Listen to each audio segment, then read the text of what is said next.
Now the car you're looking at behind me was revealed just the other day at the Paris Auto Show in October 2022, but I'm actually in a secret studio in North America 1 month earlier having a look at this exciting new addition to the Mercedes EQ range, a full 12 months ahead of its arrival in Australia. It is the EQE SUV. No surprises for guessing, it will slot in above the EQC and below the EQS, large SUV. And that means we can take a guess at pricing, we can take a guess at spec and performance. But before we do that, I want to make sure that you subscribe to Drive.com.au on YouTube so that when we drop new videos, you see them first. And make sure if you like this video, hit the like button so that my boss knows I'm doing a good job. Right, now this EQE, I'm going to run you through it. I only learned about this car 1 hour ago, so I'm going to refer to my notes. Sorry if that's a problem, but I'm learning about this as fast as I'm hoping to teach you about it. The EQE is based on the EVA electric vehicle architecture from Mercedes-Benz. As I said before, it'll slot above the EQC, which goes out of production in 2023. A new one is due in 2025, and below the EQS. It will mimic the drivetrains of the EQE sedan. So we can expect an EQE300, there'll be a 350 in other countries, but not for Australia. Australia will then jump up to the EQE500, a sub-AMG performance model if you like. But this one, as you can see, is the full deal. This is the first electric performance AMG from the Mercedes brand, and it's quite a big story. Now, I'll tell you about the performance first. How does 0 to 100 in 3.5 seconds sound? 505 kilowatts, 1,000 Newton meters on overboost. When you're not running the boost, 460 kilowatts and only 950 Newton meters. That's pretty impressive for a vehicle that's got to weigh close to 2.5 tons. I don't know exactly how much because Mercedes hasn't told us that yet.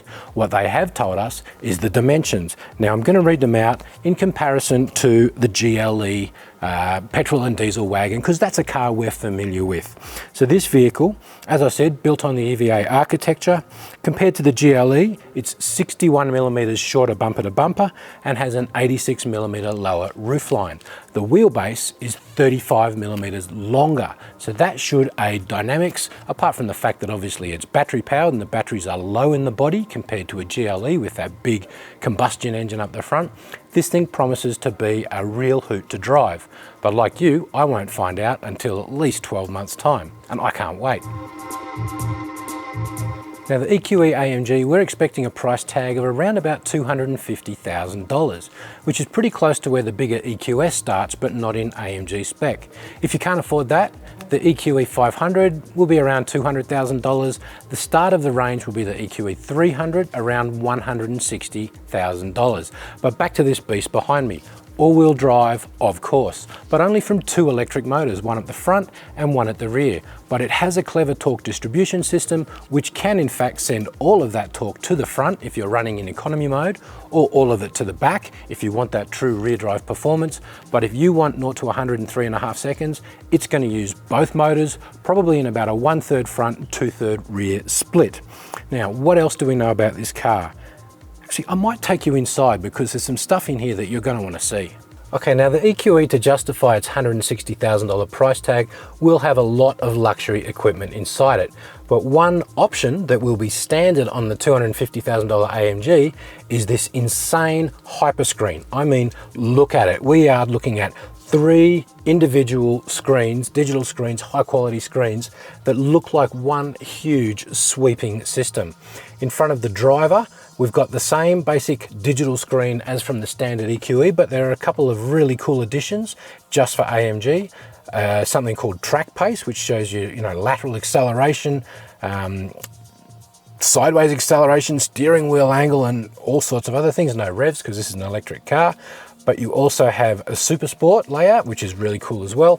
Over here, we've got AMG Performance Special stuff, which, because the car is not started, let me see if I can start it. Did they leave the key with me?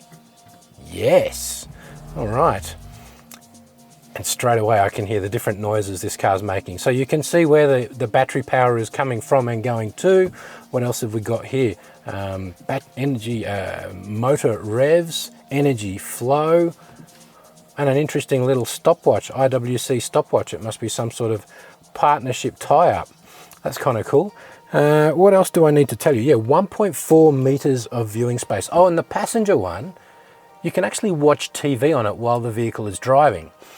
And the vehicle is smart enough to know that if the driver sneaks a look, it actually dims that screen so that you're not distracting the driver from the road. Since I'll be the driver most of the time, I'm not sure that's a good thing or a bad thing, but there you go. Okay, now like other EQE models, it has rear wheel steering. On the other models it's an option, on this one it's standard. 9 degrees of rear wheel steering, which at high speeds, the rear wheels steer in concert with the front wheels, which aids stability, and at low speeds it steers in complement with the front wheels, so you actually get a tighter turning circle.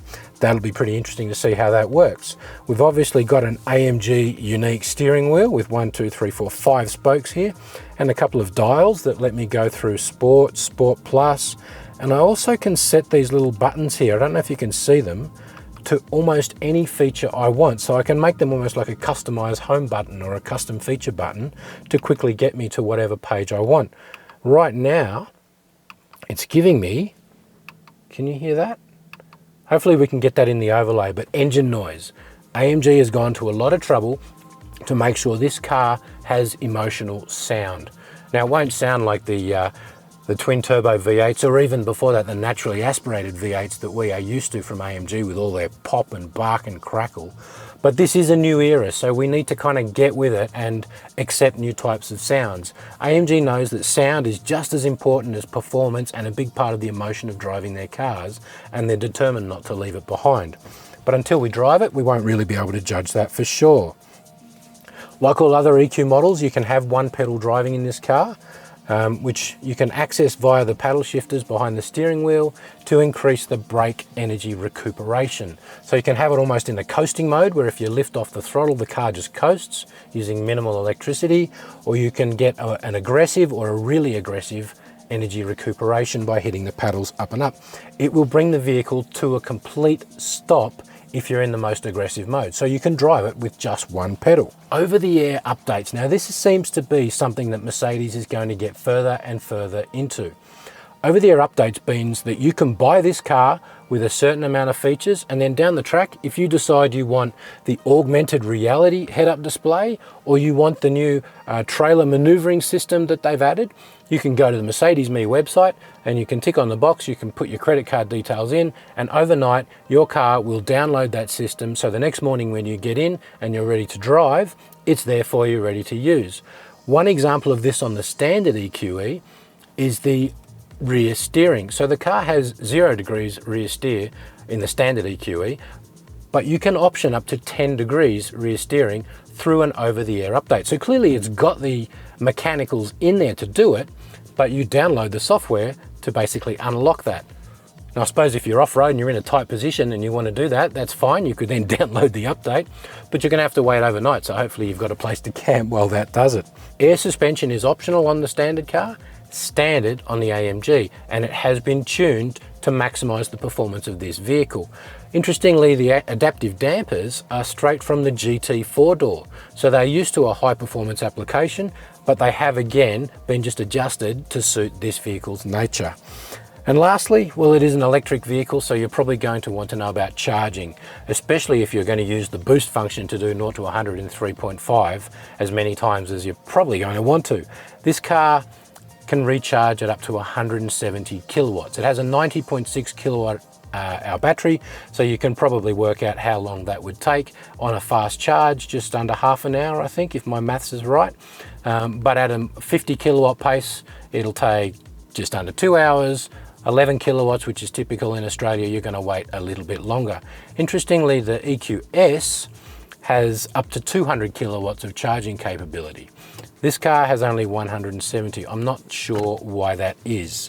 I will ask and see if I can find out. If you know, why don't you tell me in the comments? And while we're on that, if you have any questions or what do you think about the EQE AMG, let us know in the comments. And while you're down there, make sure you hit like to like this video, and also remember to subscribe to Drive's YouTube channel so that when we drive new cars, including this one in 12 months' time, you get to hear about it first. But for now, that's all the time I've got, so that's it from me, and I'll see you on the next one.